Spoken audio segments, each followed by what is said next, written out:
ನಮಸ್ತೆ ಫ್ರೆಂಡ್ಸ್, ನಾನಿವತ್ತು ಮನಃಶಾಂತಿಯ ಬಗ್ಗೆ ಒಂದು ಕಥೆಯನ್ನು ಹೇಳ್ತಾ ಇದ್ದೀನಿ. ಒಮ್ಮೆ ಒಬ್ಬ ಯುವಕ ಒಬ್ಬರು ಗುರುಗಳ ಬಳಿ ಹೋಗ್ತಾನೆ. ಆ ಯುವಕ ತುಂಬ ಚಿಂತೆಯಿಂದ ಇರ್ತಾನೆ. ಆ ಯುವಕ ಗುರುಗಳನ್ನು ಕೇಳ್ತಾನೆ, ಗುರುಗಳೇ, ನನ್ನ ಮನಸ್ಸಿಗೆ ಶಾಂತಿ ಇಲ್ಲ. ಎಲ್ಲ ಸಮಯವೂ ಆತಂಕ, ಕೋಪ, ದುಃಖ ನನ್ನನ್ನು ಕಾಡ್ತಾ ಇದೆ. ನಾನು ಏನು ಮಾಡಬೇಕು ಅಂತ. ಗುರುಗಳು ಯಾವುದೇ ಉತ್ತರವನ್ನು ಕೊಡೋದಿಲ್ಲ.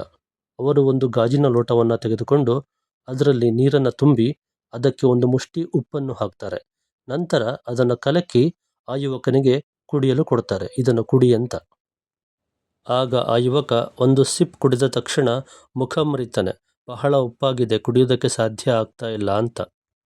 ಆಗ ಗುರುಗಳು ನಗುತ್ತಾ, ಬಾ ನನ್ನ ಜೊತೆ ಅಂತ ಅವನನ್ನು ಕರ್ಕೊಂಡು ಒಂದು ಕೊಳದ ಬಳಿ ಹೋಗ್ತಾರೆ. ಈಗ ಗುರುಗಳು ಒಂದು ಮುಷ್ಟಿ ಉಪ್ಪನ್ನು ಆ ಕೊಳಕ್ಕೆ ಹಾಕಿ ಕಲಕಿ, ಈಗ ಇದರ ನೀರನ್ನು ಕುಡಿ ಅಂತ ಹೇಳ್ತಾರೆ. ಯುವಕ ನೀರನ್ನು ಕುಡಿತಾನೆ.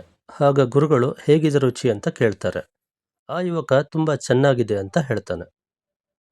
ಆಗ ಗುರುಗಳು ಮುಗುಳ್ನಗುತ್ತಾ ಹೇಳ್ತಾರೆ, ಜೀವನದ ದುಃಖಗಳು ಉಪ್ಪಿನಂತೆ.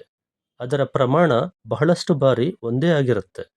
ಆದರೆ ನಾವು ಯಾವ ಪಾತ್ರೆಯಂತೆ ಬದುಕ್ತಾ ಇದ್ದೀವಿ ಅನ್ನೋದು ಮುಖ್ಯ ಅಂತ.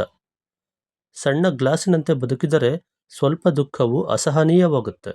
ಆದರೆ ಕೊಳದಂತೆ ವಿಶಾಲವಾದ ಮನಸ್ಸನ್ನು ಹೊಂದಿದರೆ ಆ ದುಃಖ ನಮ್ಮನ್ನು ಕಾಡಲಾರದು. ಆ ದಿನದಿಂದ ಆ ಯುವಕ ತನ್ನ ಮನಸ್ಸನ್ನು ವಿಶಾಲವಾಗಿಸಿಕೊಳ್ಳೋದಕ್ಕೆ ಪ್ರಯತ್ನಿಸ್ತಾನೆ.